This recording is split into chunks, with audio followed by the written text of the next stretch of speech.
Good evening, everyone. Thank you for attending tonight's event, Communicating Your Brand for Job Seeking and Professional Success. I'm your host, Jason Lambert from the College of Business at Texas Women's University. And I also want to recognize my graduate assistant, Dalia Barajas, who will be monitoring the chat room. Wave, Dalia. She's very busy helping us out today. And if you have any questions, you can post them in the chat and we will ask as many as we can if time permits, or so long as it has not been already answered during tonight's interview. So please keep your microphones muted. They should be muted upon entry. And I believe we have control over that. But in the event that you have control, please keep it muted because this event is being recorded. Now let's turn to tonight's guest. Having over 2 decades of professional experience, certified coach Rogers Vigne has a strong and passionate desire to see everyone reach their professional goals. He fully understands the various stages of professional evolution, from student to junior professional, to high-level professional, to expert, to industry-influencing business leader. Rogers started working corporate-level jobs at age 15. He earned degrees in both information sciences and leadership, certifications in various skill sets. He speaks publicly and is a former Toastmaster.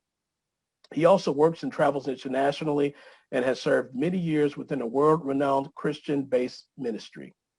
His company, My Digital Self LLC, also known as MDS LLC, is a career coaching agency that provides career development and coaching services to individuals, organized groups, and small to medium-sized businesses.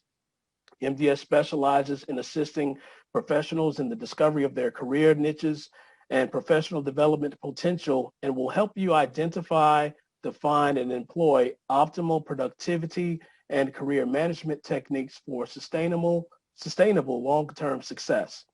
Rogers has worked with several Fortune 500 companies, including Chase, Southwest Airlines, and GameStop. MDS provides ways to enhance employee productivity and efficiency day to day.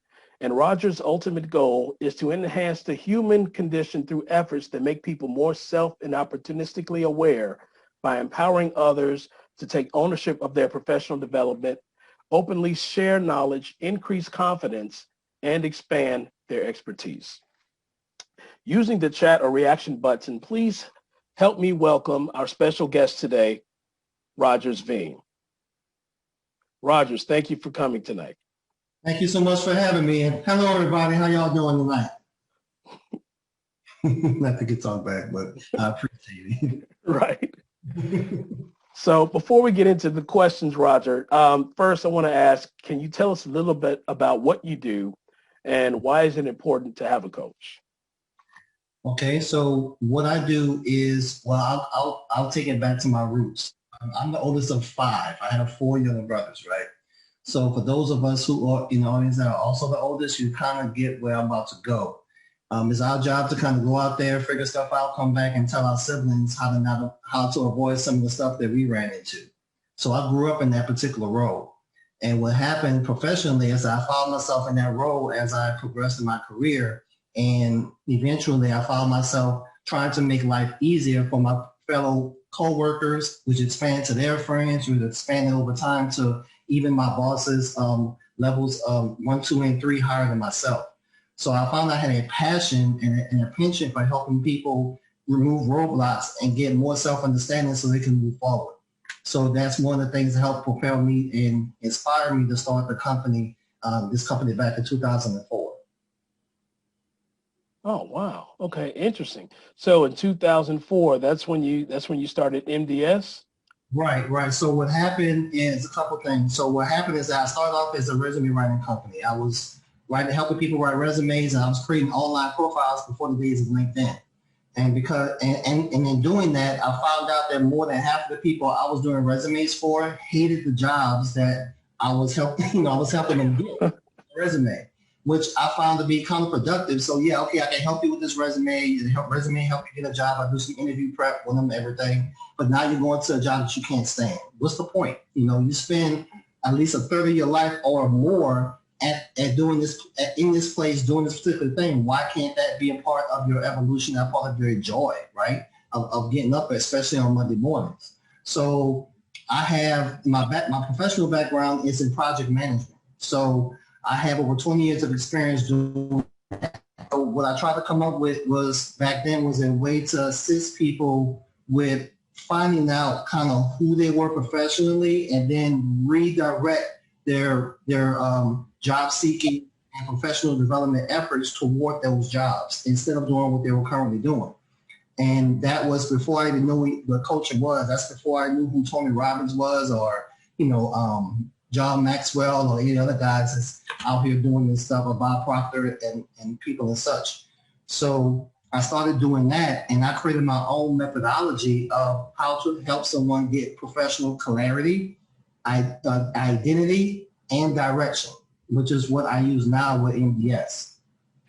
Okay, so those things that you mentioned, it reminds me a lot of this idea of a brand that we hear so often now. That's important for everyone to create for themselves, whether they're a business owner or if they're seeking a job in networking. It's real important now for we understand to have this brand. Why is communicating your brand so important in today's job market? And what are some tips, some key things that people can do in order to communicate their brand well?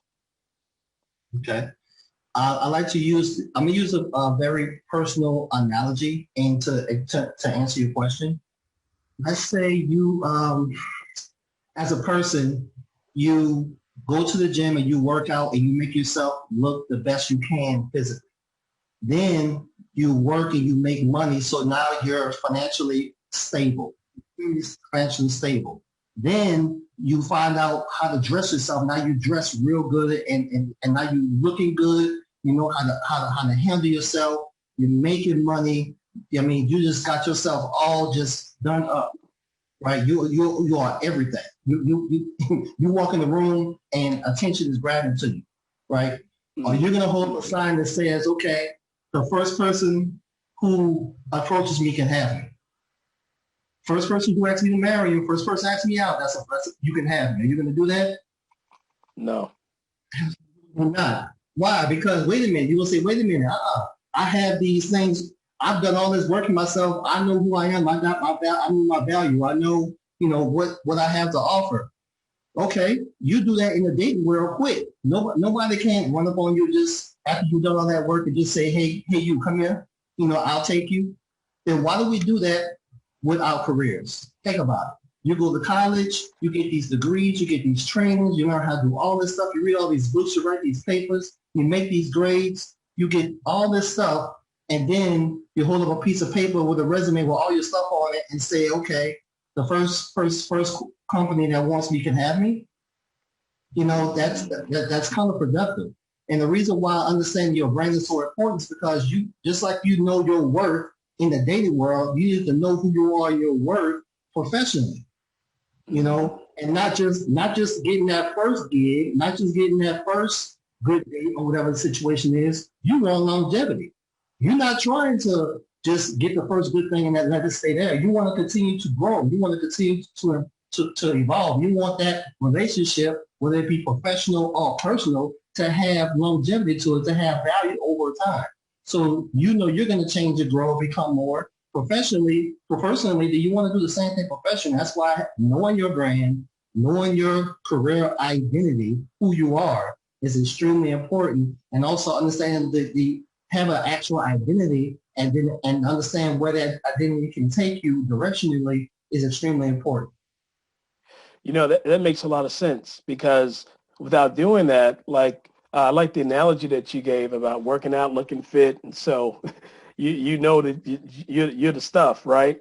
But if you go out there, like you have that piece of paper, you're not different from anybody else then, right? It seems like that's what you're saying. You need to build on what you've spent all that time doing so you can be unique. Well, one of the things I want to point out here is that it's the value you have is there regardless. It depends on whether you recognize it and you take advantage of it. Because just like in the dating world, you don't know you all that. Somebody can say, shoot, I know she all that, so I'm going to go ahead and get her and use her for my benefit since she don't know. That's the same thing corporations are doing. That's the same thing any place is doing that with people that don't understand their actual worth and know where they are, or even have a directional goals that are set, or systems that's going to produce a goal achieving system for themselves in place. Because if you don't, then somebody's going to get the value out of you anyway. Whether they maximize it for you just wouldn't be on their priority. They'll maximize it for them. And that's extremely important. I'm going to give you guys just a quick story of how that was a situation with me. And I even talked about this on my podcast. So I worked at a particular company in a particular division for 5 years. I came in as a level 1 analyst, right? So I came in and my goal was to get to level 4. There were 4 levels of analysts in this particular role. So my coworkers knew that's what I wanted to do. My immediate supervisor and my VP above that person also knew these were my goals. This is what I was trying to do. So from day one, my goal was to master my craft, master my role, and to expand myself so I can, have longevity in my career. So year 1, I smashed everything that was expected of me and more. So they gave me a little bit more to get to level 2, right? So year 2, I smashed it again and gave it even more because they said, okay, do these extra things and you can get to level 2. Year 3, I'm doing my stuff, other people's stuff. I'm training other people, how to do it, everything. They say, Rogers, you're almost there to level 2. You're almost there. Here, take these additional things, right? So here I am, year 4, going to year 5, following on the same track. All right. I'm trying to get to level 2 because level 2 must be all that for me, for a 4 level for analytical role. One of my coworkers, I guess she got frustrated, a Latina sister that I work with, she came over and she just dropped this long alphanumeric number written on a piece of paper on my desk. She said, look this up and get the heck out of here. And she just walked off. And I'm like, what is she talking about? It was an internal requisition for a role. So I looked it up internally for the company, and it was the assistant vice president of strategic operations. That was the role that she had, on there. I'm like, I'm a BA level 1 working my tail off for almost the last 5 years trying to become a BA level 2. What the heck is this about? I'm not even remote. This is past, the 4th level that I'm ultimately trying to get to in this role. But when I read the job description for the AVP role that she gave me, I was already doing all of that. I had already been doing all of that for 2 years. Wow. I just didn't know it. Wow. But my boss knew it. My VP knew it, right? And apparently some of my coworkers knew it, but I didn't know. So I was sitting there working my tail off, for that at that role, at that pay, for years, not understanding my own worth. So just to kind of cap the story off, so I saw the name of the hiring manager, and I knew the guy, because I used to give him a hard time for being a Cowboys fan because I'm from New Orleans. Sorry, Cowboys fans, I'm a Saints fan. So so I went over to his office to talk to him about this role. He thought I was coming over to mess over the Cowboys had just lost, which, happens sometimes. But I would say, no, I'm not trying to be funny today. I'm serious, because he was a senior VP. I said, listen, you have this role open, and I was curious if this is something that you might be open for me to go for. He said, are you interested? For real? I said, yeah, I am. He said, well, I know about your work. You're blowing people out of the water over there. You come over here, you ain't got to worry about it. I didn't have to interview, nothing. I got promoted from a BA1 to an AVP in a day. So at the end of the day, it was a nice ending to the story, but imagine how many of us never really understand what our brand is, what our identity is, what, where we are, who we are professionally. If you don't know, you can't get the benefit, but other people begin to benefit in the meantime, which is what happened to me.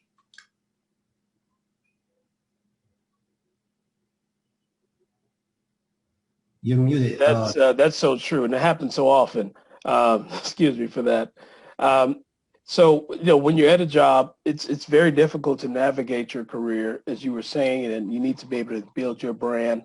Um, I guess let's step back a bit, and I want to ask you, while you're searching for that job, what would be some definite don'ts, some false assumptions, or other mistakes that people make when looking for a job? And then afterwards, if you could tell us what are some of the definite do's, or ways how we can maybe avoid these mistakes when looking for a job. Well, first off, again, I like to drive it home to people. I like to attribute it, the job search with the dating search a little bit, because people take that dating part personally. Saying even if they don't take their career search personally, they can kind of put those two things together a little bit. So, what are the steps you would do in a dating search? Does it start externally or does it start internally? Right? So the same way you would approach the dating would be, in my opinion, the same way you would approach your professional search as well. Understanding who you are, what you want your career to produce for you, and where you're trying to go. Have that, understand self first. That's the number one thing, right? And that's a definite do. So don't go out there and hold up that sign saying, please somebody come get me, and think it's gonna work out ultimately for your best. Now in today's trying times, I understand that people sometimes got to get in somewhere so you can like pay bills and stuff like that. I'm not talking about scenarios like that. I'm talking about for the long term, have a long-term strategy in place, which starts with understanding self. Another thing is to make sure that you are presenting, once you know self, present your best self.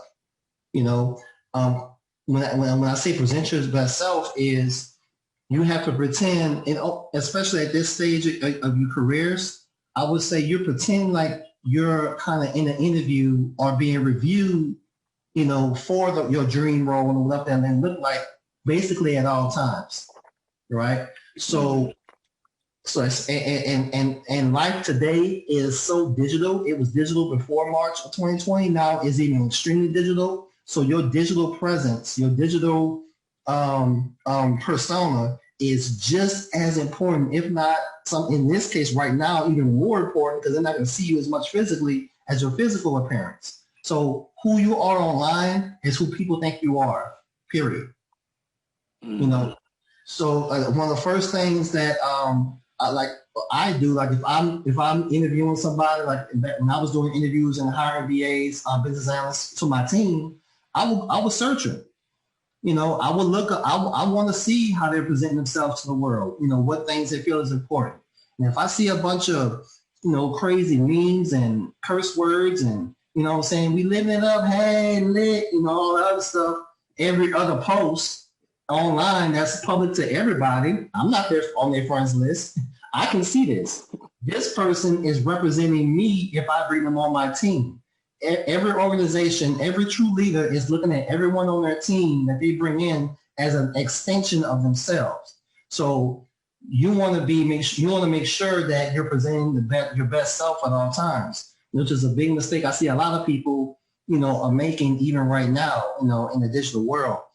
Another major thing is to make sure your story about professionally matches across the board. What you say you did and do matches what it says that you didn't do online. You don't want them to find out, that some of the stuff that you say you were, the manager, the manager of XYZ, that you find out that you were just one of the people that report to the manager, that the manager allowed to do stuff every now and then. You don't want them to hit those conflicting stories. So make sure your stuff is synergized.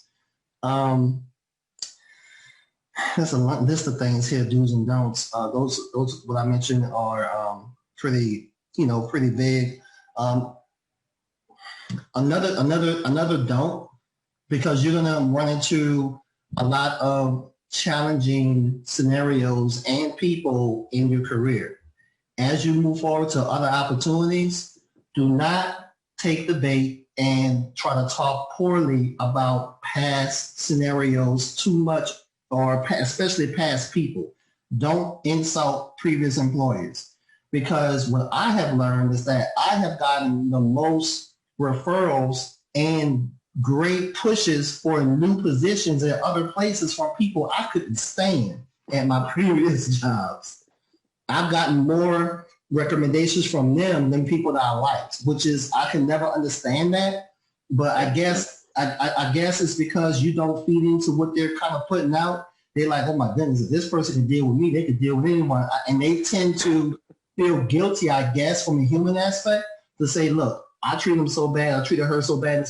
Let me say something nice about them. And those would be the ones that recommend you. Those would be the ones that push you up. Those would be the ones that, give you the push you need to get over into the next level that you're going to. So that's another huge one as well, managing those relationships. You know what? That is so true. I've been so surprised and shocked by references that I get or good things being said about me from folks who I thought didn't like me, right? Because these could be bosses, employees, because it seemed like our interactions, almost is kind of like that borderline. I'm walking on eggshells to avoid conflict. But I think one of my mantras is that, don't be upset about the person's personality, if you're upset about the issue or the situation, right? Because everyone is different. And if you just think of that as, okay, it's just a different personality. Think of it like that.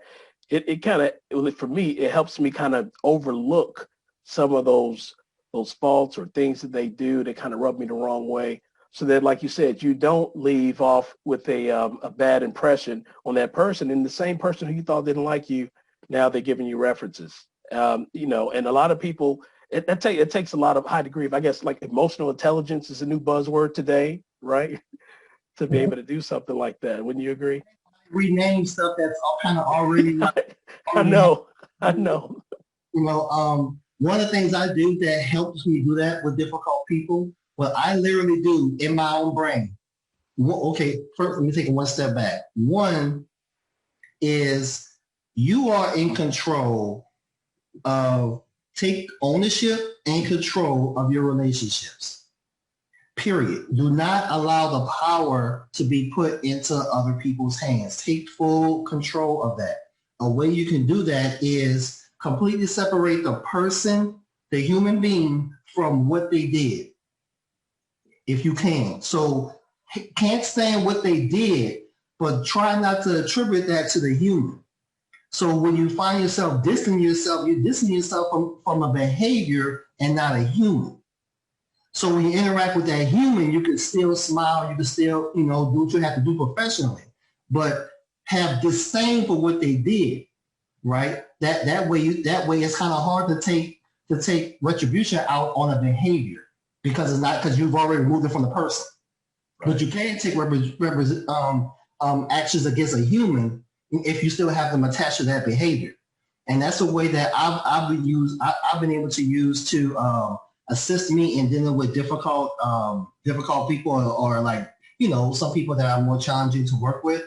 Another thing is, some people, no matter what the age is, their professional maturity is just not as high, right? So another thing I do is that it is impossible to get angry when you don't have the expectation from someone. What you get angry about is a missed expectation. You're not angry with the person, you're angry with the expectation. You've attached to that person. Now you're expecting a certain thing from that person and you're not getting it, and that what makes you angry. So what you do is that you remove the expectation from them.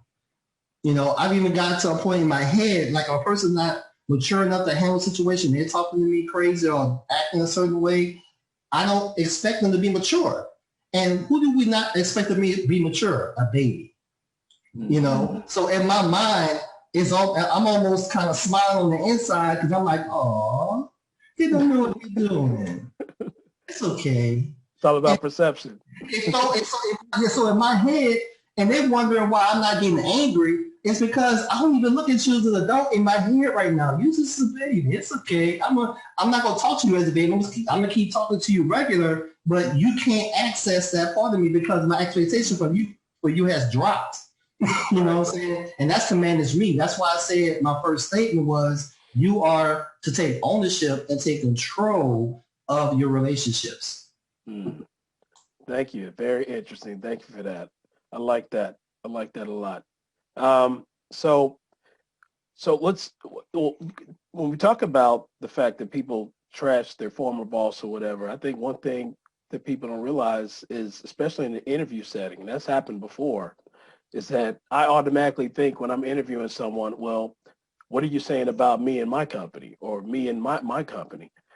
What are some other um, some tips for like virtual conferencing, because everyone is doing virtual conferencing and interviewing now, but overall general tips for interviewing. But what are some specific tips for interviewing using this video conferencing format that we're all doing during this pandemic? One, turn your phone ringer off. You know, and if the phone is not required, I would either say put it away from you so you can't even see it light up. You know, because like my phone is right here, but it's black. But if it came on and you see me like looking at my phone, you know, I'm gonna turn around because I didn't mention it. But so that's one thing, because you don't want to have any loud distractions around you. If you can control that your environment as much as possible, that's huge. Another thing is to go ahead and do a test run. Some people use Zoom. Some people use Microsoft Teams. Some people use Hangouts. Well, what used to be called Hangouts is Google, the Google a video. Some people use some people use what's the one that Microsoft has? Um, and, The yeah, Google, did you say Meets or Hangouts yet? There's wait, Microsoft Teams. Yeah, you said Teams. and there's another one that a lot of companies use. Skype. WebEx. Yes, thank you so much from Sarah. Thank you, Sarah. WebEx. Yeah, that's the other one. You know, so whatever the platform is being used, you know, try to do a test run. You know, like before I got on this call with you, even though I've used my Zoom 1,000 times, try and test out anyway. I pulled it up for myself. I made sure I looked okay. Made sure I have, you know, something crawl across my face digitally or whatever. You don't know what to be. Make sure my sound worked, you know, and everything. So make sure you get that set up. Make sure you manage your lighting, especially for those of us with blessed with a little bit more melanin than others. We need to make sure we have lighting. I have 2 lights shining on my face right now to help me out right now. So make sure your lighting is good. Try to have do business attire. I'm not saying necessarily have to have shirt and tie. Like I don't have on a tie right now, but you want to make sure you present yourself a step above from the type of meeting that you have, unless the type of meeting you have calls for something you to be a little scaled back in your attire. Otherwise, try to step it up just a little bit. Test your internet connection, and try to turn off other things you may have around that could be taken away from bandwidth. That's another huge thing.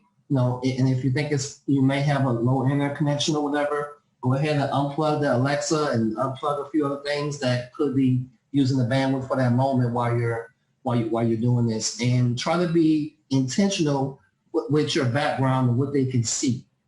Try to keep your background blank or very presenting. Like if I was doing, let's say I was interviewing for a job right now. As much as I love my company, you will not see my company logo right here. You will see something that says, Mr. Rogers Vigne, blah, blah, blah, blah, right here. That way I want them to constantly see me and see my name and my professional designations. That because I'm being very intentional of what you see. The reason you see Career Coach talk behind me is because I have a podcast. I really want y'all to check it out. So you want to make sure that you're intentional with that as well. And people can see you. They're listening to you. Enunciate. Sit up. Look directly into the camera instead of always looking at the screen. Like this is me looking at Doc right here. It doesn't look like I'm connected with you right now. But if I lift my eyes and look directly at the camera, now I'm connecting with you. So those are some things you can do to enhance your talking via virtual.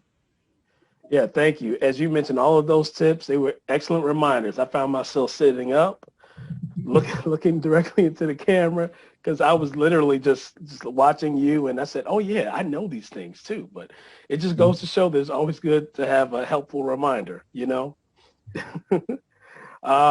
Let's see so we talked about interviews. What about resumes? What are some And you mentioned that early in your career, you did a lot of resume writing. So what are maybe your top 2 or 3 tips that you would give for writing a resume? Okay. The first thing that comes to my mind is relevance. Um, you want to make sure that I like to read job descriptions directly, for whatever role that I may be writing a resume for somebody to have, or even while I was writing my own resume. I'm looking at the job description that is being provided by the HR person or the recruiter or whatever. That will tell you straight up, the buzzwords, power words that they're looking for, right there. I would almost, and it may sound simple, but you repeat a lot of the stuff right back to them, you know. And also a couple things that may not be in there that are still relevant. So you want to make sure your resume is relevant, right? Another thing is I mentioned keywords a second ago, is format. Depending on the type of job that you're going for, like for example, if you're going for a job that requires a lot of specific skills, you may want to write a resume that highlights those skills, right? That highlights those skills very much so. But if you're going for leadership, and I've told this to several of my clients, and they're like, really? That's why I haven't gotten leadership? This is why I'm just looking at your resume. The reason is that a lot of times they could care less about your skills in a lot of those cases. I know they may sound crazy a little bit, but think about the people that you have reported to your job. If you look at your skill set and look at their skill set to actually do the job, you're like, I know more than them. How many of us feel like that? The reason why they be in those roles, they get those roles, is not about their skill set, it's about what they can get up to do, what they can do through other people. What type of results are they achieving through teams, through other individuals? How are they positioning other people without knowing all the details themselves skill-wise? How are they positioning other people and processes to be successful, and what do those results look like? So be extremely quantitative. The ability to, thank you so much, like Bridget. Okay, Bridget knows some stuff right there. She's talking before she get to the stuff before I get to it. It's almost a difference between being a person who's a subject matter expert, as opposed to being a person who's an influencer. Because like if I started doing my career, I started identifying 3 levels of people. There's the subject matter expert. That's the person who knows stuff a whole lot. Know the people, the processes inside out. I want to know that person. The second person is the person who has positional power to make decisions. All right. Sometimes it's the same person, sometimes it's not. But one of the main people you want to know are who has influential power in this organization. It's a subject matter expert, and it's not always a person who has the power to actually make the decisions.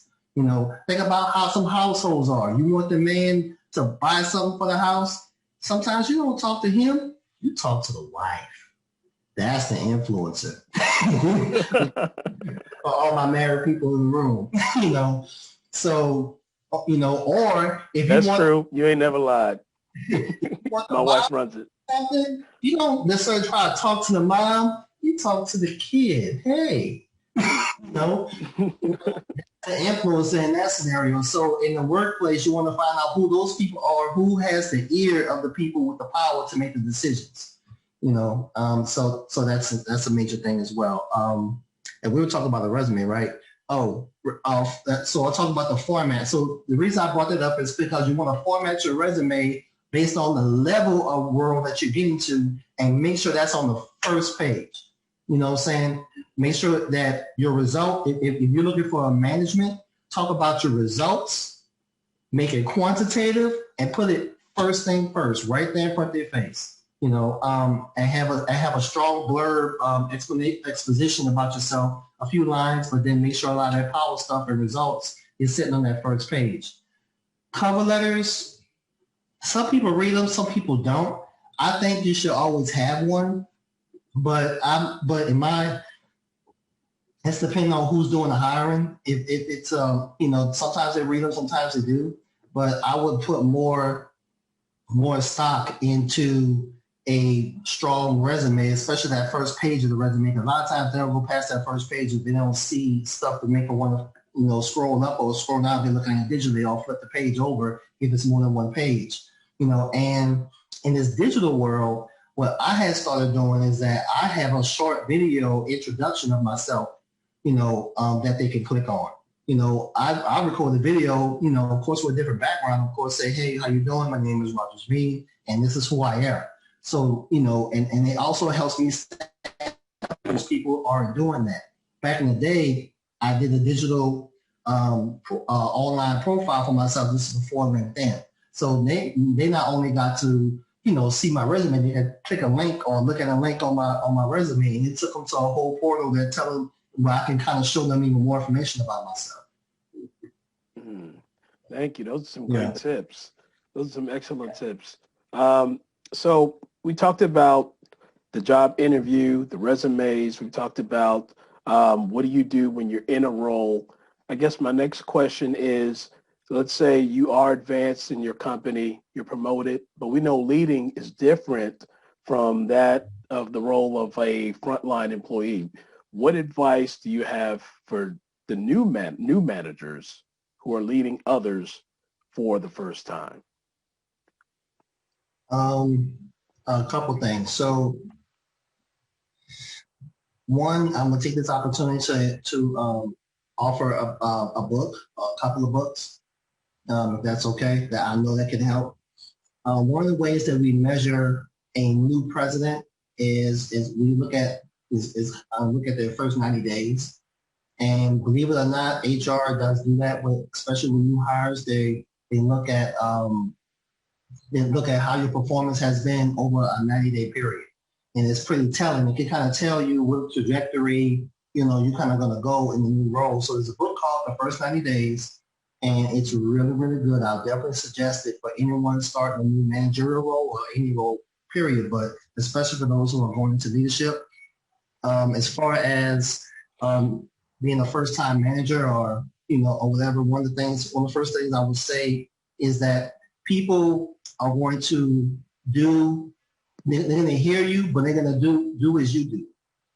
They're going to look at you and say that you're the example of what success is. You're the example of what leadership is, and that so they're going to see what things you don't do. It's not going to be like at home. Some of our homes, where a parent may say, "Do as I say, not as I do."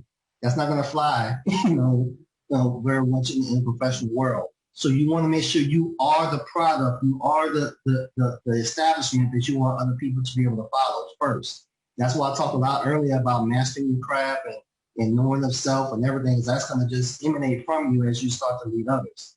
Another thing is to was one thing here I kind of wrote down, about this question that you mentioned earlier was the art of managing up, and I don't know if, because that's like, it's like a whole other tangent, a little bit on managing up. But I'm curious, could we do like a quick tally of anybody, how many people can say they've heard of the term, of the phrase being able to manage up or managing up? Anybody's ever heard of that before? Change my views. I'm looking at that. Anybody give me a thumbs up if you have? Okay, I see a lot. I see a few yeses. Not a lot. Okay, so for those who are saying yes, for those who said no, I'm going to kind of gloss over it right quick. So, all right. So managing up is a way for you, even no matter what level you are in your company or in your organization, to manage your boss and to manage your boss's boss.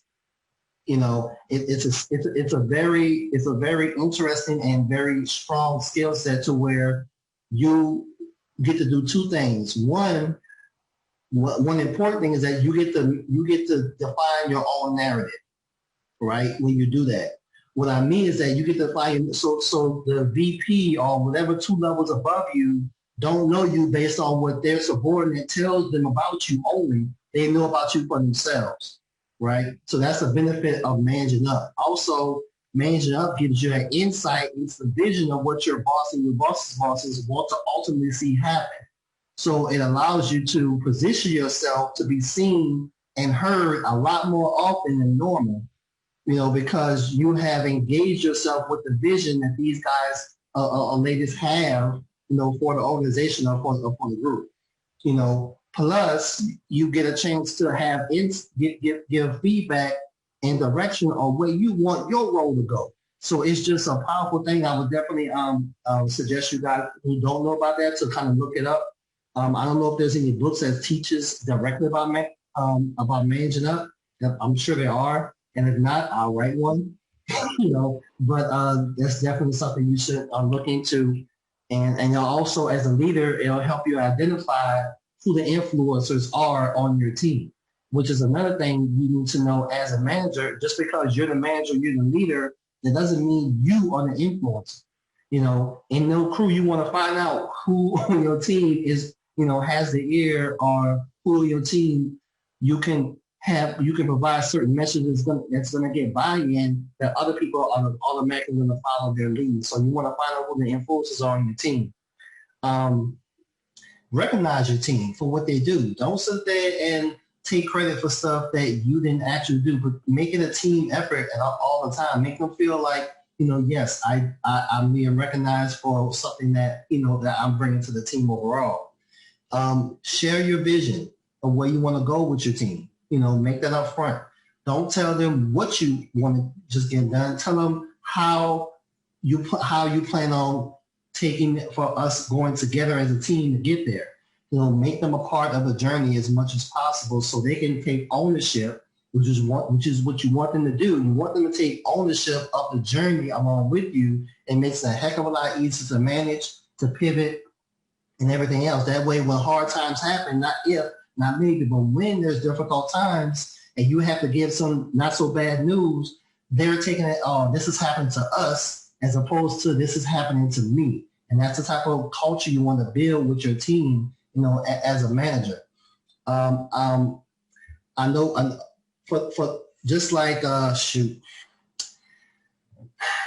if you are an athlete on a team, the owner of the team doesn't have to try to overly inspire everyone to get the championship, because everybody on the team wants the championship, even though it's for different reasons. Okay, so the owner, the coach, and all the people on the team, they all want the championship. The owner wants it because his team becomes more valuable. He can build a new stadium, and he can do this, that, and the other, get more TV spots and all that stuff, and more investors and all that stuff. The team don't care nothing about that. The coach wanted it because the coach gets a higher salary and he gets to go into the hall as a coach and da. But guess what? The team ultimately really don't care as much about that.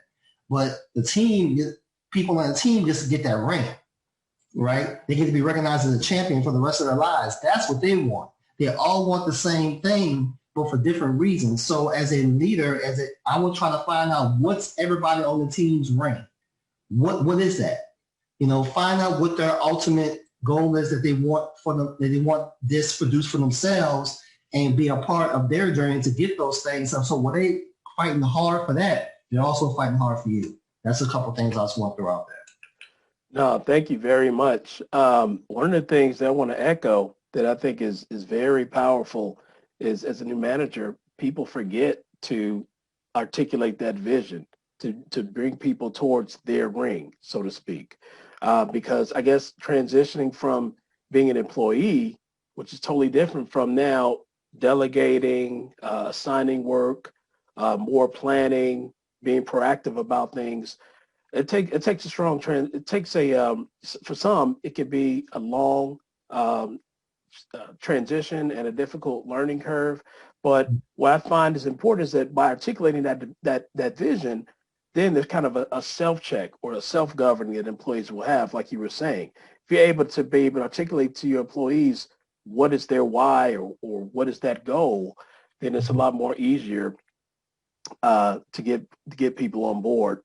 I want to go through, you mentioned a book. I want to know if you could repeat that book so that we can, so that Dahlia can type that in the chat for us. Yeah, it's called The First 90 Days. Yeah, so it's pretty straightforward. And Okay. I can, there's a couple of other books that I personally love. They may not be the best reads, but they're just extremely illuminating, especially if you're going down, the personal professional development route. Mm-hmm.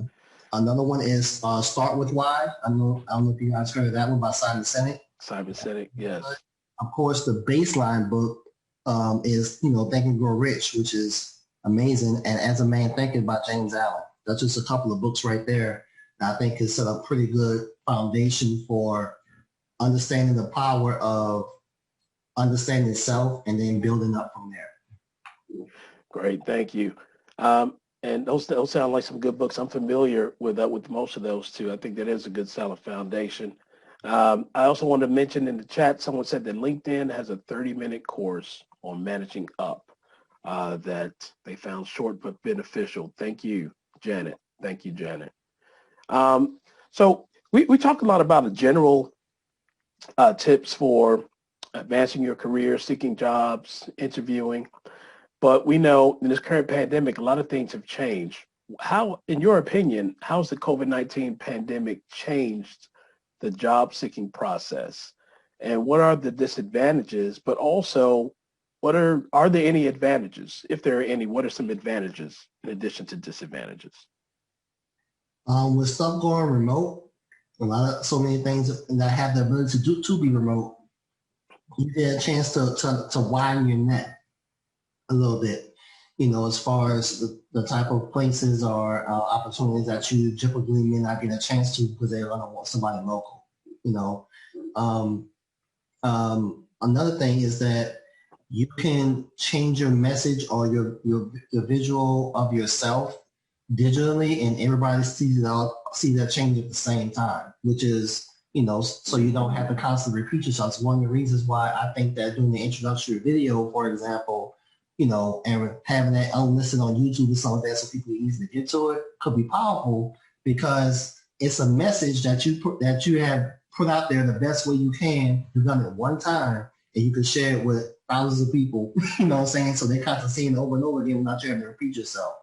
And people are more likely to engage with you digitally now than they were before. So think about if they say, hey, we have an interview for you with this company, this company, and this company, and they're all on the same day, if you had to drive around, good luck with that, right? Back when you had to physically be there, but now you can sit in one spot and do all three in one place. So there are a couple of benefits. Unfortunately, since the COVID has affected the economy so much, some of those opportunities, are less than, not as easily acquirable because of the influx of people that are now looking for work. But what's happened, what COVID did was show so many organizations the cost savings and the increased or same level of production that can be offered with remote working. That's right. So some people are never going to see the office again, right? Because those companies, especially those medium size or division of some larger companies, are going to see, well, why am I paying for office space and internet and lights and coffee and all this stuff for this group of people who could really do that stuff remotely, and productivity either went up or stayed the same? What's the point, right? So your ability, so that's and it's happened for several months now, so they're going to see that benefit and they're going to take advantage of it. Plus it's going to be there's a plethora of people now that's gotten used to being home and can feed their dog at 1:30. They're used to go to lunch, walking over to the kitchen, used to being able to do these things now. So it's going to be real hard for especially the 60+% of this millennial crowd that's making up our workforce today. Good luck trying to pull them into the office from 8 to 5, 8 to 6, for the foreseeable future forever, because it's going to be a little difficult. So those are a couple of things I think COVID has affected from a positive standpoint. It's going to change the way we work. Unfortunately, negatively, it has impacted our economy significantly. And, but I feel like over time we can recover from that. What I'm hearing is that by late second quarter of next year, things should be back to kind of almost how it was before from from a societal standpoint. But the working world has changed now. It's in the U.S. at least. I can speak to that forever. Yeah, my daughter, she works in Nashville at a large record label distribution company, and she's been working from home. She's 23 years old, and she's loving it. And she just got an email that they won't be going back until I think June of 2021. So, but you're right. I think people like her and other individuals, that younger part of the workforce, you're absolutely right. It's been a game changer, and it changes the culture, because now there's this virtual culture that's different from the culture I was before. And so, kind of going back to, we talked about those people who we didn't think like me or rub you the wrong way. Now, since everyone is working from home, it's a level playing field for this to kind of take place, to take happen. And those people who wish to be in that environment working from home, now they get to choose to do so. It's going to be hard for them to go back. I absolutely agree with you. And what's so funny is that you're right. There is a higher degree of productivity. And before, like pre-pandemic, pre-COVID, there was research that already showed that people who work from home have higher degrees of productivity, right? I didn't trust that because, it's trial and true. Think about the generational, think about, Doc, you and I, right? All right. Yeah, they wouldn't trust it. Yeah. Yes. There's some things that the generation right now is doing. We didn't do that. Let's take phones for example. Our grandparents wouldn't have never loved the cell phone thing. If I'm not home, I don't need to talk to you. That's what a phone is. I don't need you to talk to me while I'm at the grocery store, right? You and I, you can't call us up at the grocery store, right? But now, I got to see you. I'll talk to you, but I don't have to see you. The generation after us now is saying we want to see you and talk to you, So it's just progressed over time with stuff like that. So that thought process, think about people who are still leaders and running these organizations. They weren't ready to. They had to be forced due to these times right here to kind of be pushed into doing this now. So while COVID has been an unfortunate thing, there are some good things that can come from unfortunate scenarios.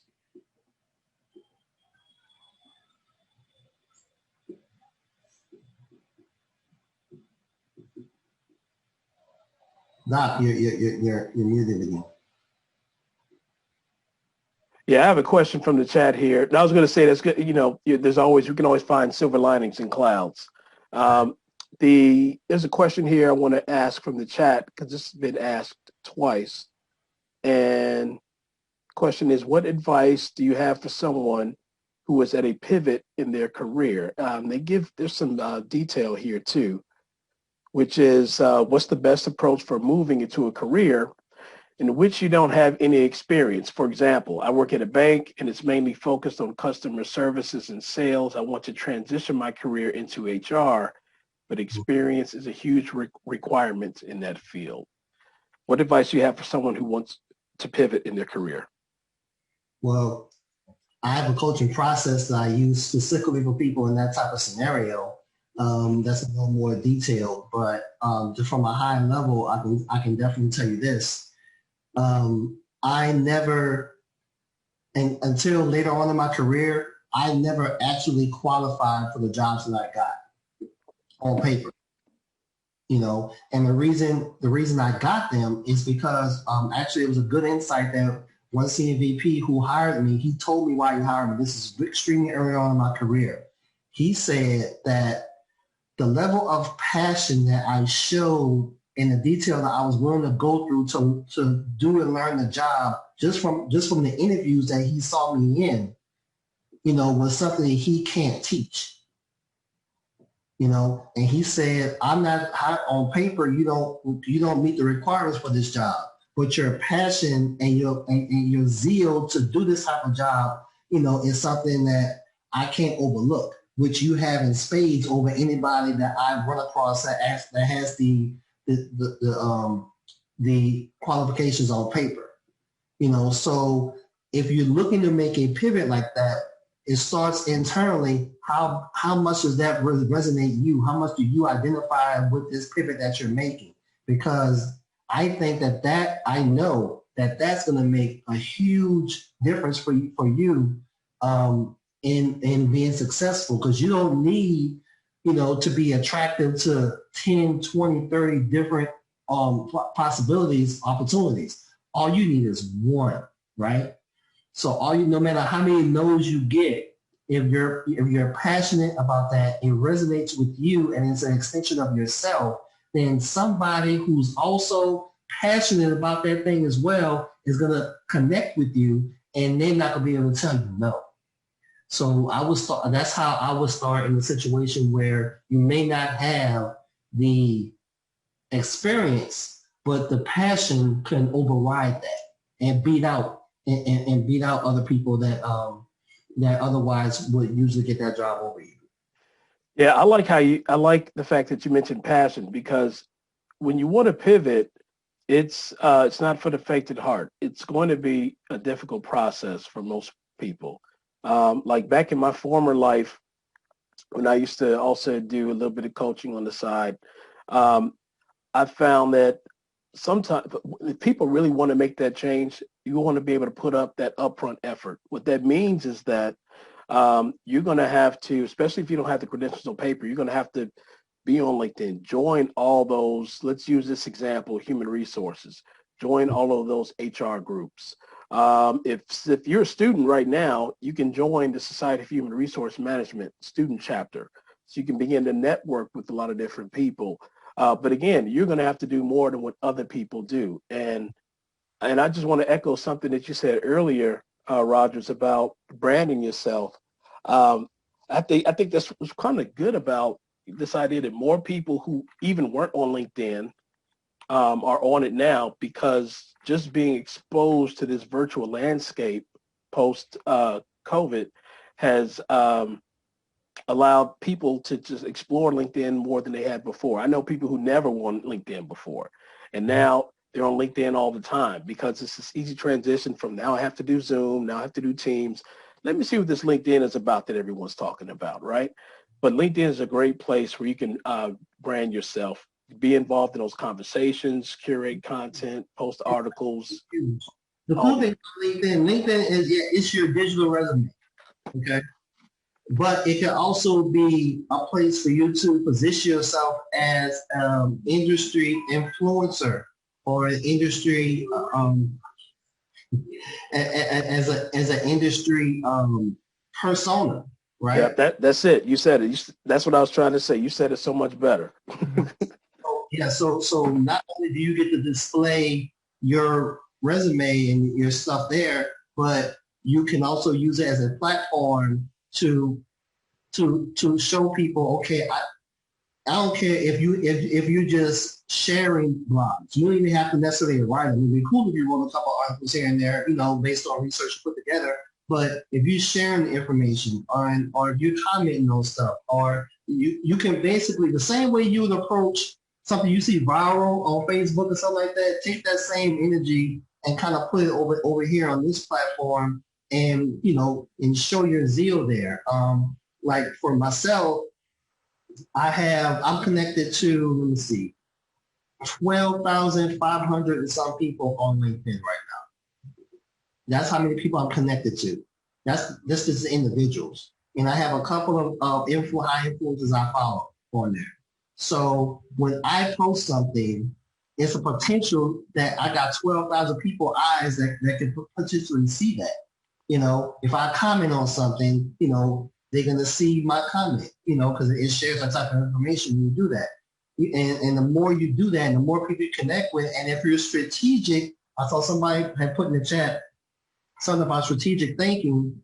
That could be effective, again, if you've already identified who you are, your identity, and now you're just constantly feeding and evolving and displaying that identity that you are. And it can open up a lot of doors for you. I got recommendations from people I didn't even know on LinkedIn based on content and my presence that I showed on there. Yeah. No, that's true. That can definitely happen too. And I actually have a student back in my former university. It's kind of a success story where we partnered with the career services and we did a workshop on LinkedIn and Facebook. And just by doing informational interviews, so reaching out, even cold calling people, not cold calling, but cold messaging people, asking them for their insight, looking into you can search LinkedIn by alumni for your university. You can search LinkedIn by searching by industry, just by like setting up like coffees with people saying, not asking for a job, but just saying, hey, I'm interested in this, in pivoting in this role. What are some things I need to do? Within like 6 months, she was able to find a job because. Tips right there, man. I tell my clients, I go ahead, since you hit on it, I'm going to go over and sell it. Like I have a template message that I use for people that I'm trying to glean information from, Now, I may want to sign them on as a client ultimately or, get in front of somebody's CEO somewhere or ultimately, but it's about first building a relationship. Let's have some virtual coffee. Yeah. Okay. And that's how you and I met. Folks don't know. So I'll tell my business partner, you the coach's coach, because we connected on LinkedIn and you blow my mind. Like, oh yeah, I need to do this for my business. I need to do this, and I got the Ph.D. But you helping me look at stuff in a different perspective. But that's a whole other thing. But it was through, like you said, that LinkedIn. That's how we found each other. Right. Like honestly, I've connected with using that method. I've connected with the commissioner for Texas for state workforce commissions that way. I sat out and had breakfast with CEOs. That way. So using this type. Because the thing about this, and this is a huge tip. If you don't take anything I say today down, I want you to please take this down. I'll give you a second, find something, pull your phone out, put this down. I'm serious. Take this down. If I don't remember nothing else. Everyone you interact with professionally are human beings first. They're humans. Humans have the same needs. If you appeal to the human first, it's a good chance, more than likely, you're going to have access to everything else, to a lot of other things that human has to offer. Appeal to the human and not the person that has access and wealth and knowledge and all that other stuff. Appeal to the human first. A lot of people just want to be acknowledged as human, especially the higher they're up, higher are they up, the more they have a need, because most people don't approach them as a human being. If I get a chance to sit down and talk to the CEO, especially lunch or something, whatever, guess what? He's not paying. Even if I'm a mentee, I'm going to pay for the first couple times we go to lunch on purpose because I value them as a human and I want them to show my appreciation up front. Ask them about themselves. How can you make their world better? You want to know how to move up in your organization? Make your boss's job easier. Help them get their vision done. Help them get promoted. I've said that in interviews and I've had to turn down jobs because I was using the method of, hey, my job is to get you promoted. Yep, that's that managing up you talked about. Right, exactly. That's one of the tactics you use in that. You know what I'm saying? So if you make their world easier and approach them as a human being first, think about it. I'm going to go in there flicker right quick to Dayton so they can kind of get it because I can make that connection. Okay, all you super ridiculously Instagram model, gorgeous women, whatever, don't you hate it when a guy just approaches you just because you're pretty? Don't you want them to come at you as a human? You're a human being. Sister, I see you having a rough time. I'm going to pray for you today. Have a blessed day. Walk about not like you for your phone number, nothing. Oh, what do you want? You're asking for his number, probably. You know what I'm saying? You want to be treated as a human. So approach the human. your boss, your VP, whoever, deal with the human first, and a lot of times all the other stuff comes along with it after that. They just love that approach. They love being recognized. Yeah, that's so true. So true. I have a question here from the chat. How did you discover your passion for the work you do? So you are working for the motive of passion and not money. That's one of the things I alluded to when I did my introduction. Like I said, I'm the oldest of five, you know, and people ask me to describe myself, who I am. You know, the first thing I typically say is I'm the oldest of five brothers. You know, I take that big brother role. It's a huge part of my identity because not just because I grew up in it, because it was kind of put up on me. I loved it. I love making the path easier for people behind me, and that's going to come up behind me. I don't care. It expanded from just my family to almost anybody. So understanding that's my modus operandi, you know, saying my base level of how I operate. I was able to over time identify what that was. Like I said, I got to coaching before coaching was even a thing. I didn't know it was even called coaching, you know. And once I did, one of the things you could do, this is going back to mastering your craft, is you immerse yourself in. You know, get in front of people that have already mastered it if you can, and immerse yourself in it. Like anybody who's learning a second language, one of the best way to do it is go immerse yourself in that particular culture as much as possible. You know, because it forces you to have that culture and those opportunities to speak that language or whatever it is rub off on you. You know, because you're all who you hang with. But that's a whole nother conversation. You know, but immerse yourself in as much as possible. You know, that way you can represent, you know, to go faster in your development that way.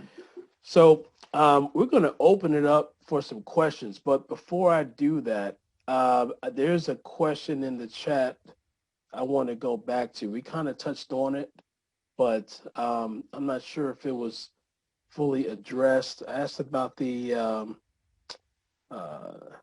passion. My next question for you was the idea of, so there was some talk about in the chat about strategic thinking. You touched on it. What advice you have on transitioning from being task-oriented thinking? And I'm assuming this is like just, you know, focusing on the minutia of the day-to-day and those things that I guess the first level employees do. Mm-hmm. How do you transition from task-oriented thinking to being more strategic thinking? The best way to do that is to start. You are the first subject when you do that. So, like one of the things I did early on in my career when I was making the transition out of corporate America was I said, okay, I want more time to devote to my entrepreneurial preparedness, right? I wanted more time to do it to develop my course, to develop, you know, materials and stuff like that. Because at the end of work, they think about it. You get off at 5, 6 o'clock, you got sometimes a 30+ minute ride home. You want to eat something and sit down. The last thing you want to do is sit in front of a laptop again for a few more hours. You know, at least that's how it was pre-COVID. So I want to try to take some of those prime hours of the day and grab them more for myself while not doing less work, you know, at my job. So I would get any kind of negative, you know, feedback there. So that was what I was presented. So what I did, I became extremely strategic in how I manage my day, how I manage my week, how I manage the communications and my time at work, to where I got to the point where I literally finished my work at about my work day. I shifted the hours for myself from 5 p.m. to 1 p.m. My goal was to get everything I needed to get done for that day done by 1 p.m. Right? So once I cut my work day almost in half, now I'm forced to get everything done between 9 and 1. You know, and for those who come in and working down, I did like 8:30 when I came in. Okay, so how can I do that? So you're forcing yourself to be strategic to get your stuff done in this time frame because you have a plan for what you're trying to do the transition, to do your transition work. And you need to be a free mind. It's going to be hard to go back and forth, your daily tasks and then do that. Daily tasks and do that. Good luck with that. That multi-thinking typically doesn't work, and you can burn yourself out that way. You need to kind of keep yourself singularly focused as possible. That way, and I was able to successfully do that. At 1 p.m. it got to a point like if you don't get to Rogers by 1 o'clock, good luck with that. you know, because he's gonna knock out everything he needs to do by then, and after that, he's off to the next thing. But over a period of time, I was able to strategically manage my time and everything, so I met that time frame, and then was able to transition my thought process to prepare myself for the transition. So that would be my first thing, is to create what I mentioned earlier is a system for a very efficient personal system for getting things done and sticking with it. For those of us who are parents in the room, how important it is to get your child on a schedule to keep them going. You don't change much from kid to adult. You operate the same way. You're still a human being. So if you assign yourself a system to get things done in a certain time frame, you'll find a way to do it. Yeah, I like that example, because I think a lot of people don't realize that sacrifice. Sometimes it's important to do that upfront work to create that system to make your job easier on the other side of that. But sometimes I think many of us have that challenge of doing that upfront work, or knowing what that upfront work looks like, or developing that system, because we don't take the time, or we don't have a template for it. I know for me, early in my career, I was able to, I guess, become more strategic in my thinking, even before I managed people, because of the fact that I would just model what other people did. There's no such thing as reinventing the wheel, right? I'm pretty sure when your clients come to you, you're like, hey, you want to be more strategic? You have a system you can give them, right? And that's kind of like how it was with me, being able to model other people. Okay, do as they do if you want what they want, or you want to achieve what they achieve. And so, but it takes that upfront work. It's like a good analogy is like with budgeting. I read somewhere they talked about how people don't make a lot of money. They plan their budget from week to week. Middle class, they do it from month to month. But rich people plan their budget, 1 year, 3 to 5 years out. They know what the expenses are looking like, what they want to do 3 to 5 years and now, what vacations. It's all planned out. And that makes a huge difference. Just that small switch is an analogy for strategic thinking. Instead of like doing a budget, take the time and budget the entire year out. And it makes you feel so good. You know what to do, what not to do. It's easier for you to crystallize your goals, and it's easier to change when things come up, so that without that system, you can't adapt. But if you have a system, you can kind of pivot real quick and come back, because you have a foundation to come back to. Wouldn't you agree? Very important thing in creating this system, especially when you're going to do an output for year 1, year 2, year 3. And this is a giveaway. This is what I do with my clients. Having a singular focus, I cannot express enough how important it is in strategic thinking, in creating a system for success, in establishing goals, is to have a singular focus. Choose one goal. I mean one, for the year. Seriously. Pick one thing. I know you have your top 3, 4, 5 things you want to get done, but think about people who make these New Year's resolutions. I want to lose weight. I want to travel more. I want to do this, that, and the other. And how many of those things do they really get done in a year, if any? But if you chose one and not worry about the rest of them, just keep your focus on that one, it can open the door. It'll blow open the door for a lot of other stuff for yourself down the line. Plus, you get those endorphins from actually meeting that actually meeting that one goal. And I've seen my clients literally go from. I had one client. He went from, oh shoot, how much was this man making? He had to be making around 75,000, a year. And he was working with, I think he was working at IBM. And by the time we went through my process, but one of the major things with him was to get him on a system and focus on one type of thing to master and get done. well. And when he did that, he was able to triple his income. So he went from 175 to 75 to 150, from 150 to like 220 something a year, just within a couple of years, and may sound far-fetched, but it's really not. So many companies have done that in how they've evolved and how they become. Apple did it. Steve Jobs came in and shut down all the other products and focused this up on just a couple products. Usually he had one main thing that he presents, and that opened the door for him to reinvest and create other things. Think about McDonald's. When McDonald's started, McDonald's did burger, fries, and a shake. That was it. That's all you have on the menu for years. Burger, fries, and shake. Master that. Get it to where you do that better than anybody else for the most part. And your ability and the proceeds from that, from doing that one thing the best, opens up the door for you to do other stuff that you want to do. So that's something I think will be huge to help you with that. So sorry about that. I was scrolling through for some more chat questions. No, that makes a lot of sense. Focus. So the takeaways, because then you have more cognitive bandwidth, right, to devote those resources to that one thing, and so that's going to help you out tremendously.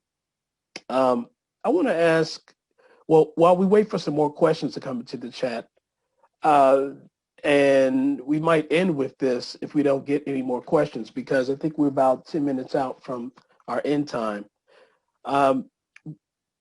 What are three first things, like right now, the three first things that our audience members can do tomorrow or must do tomorrow to start opening doors for them to be successful in their career? If you could narrow it down to what are the first three things that our audience members must do tomorrow to open doors for them to be successful in their career?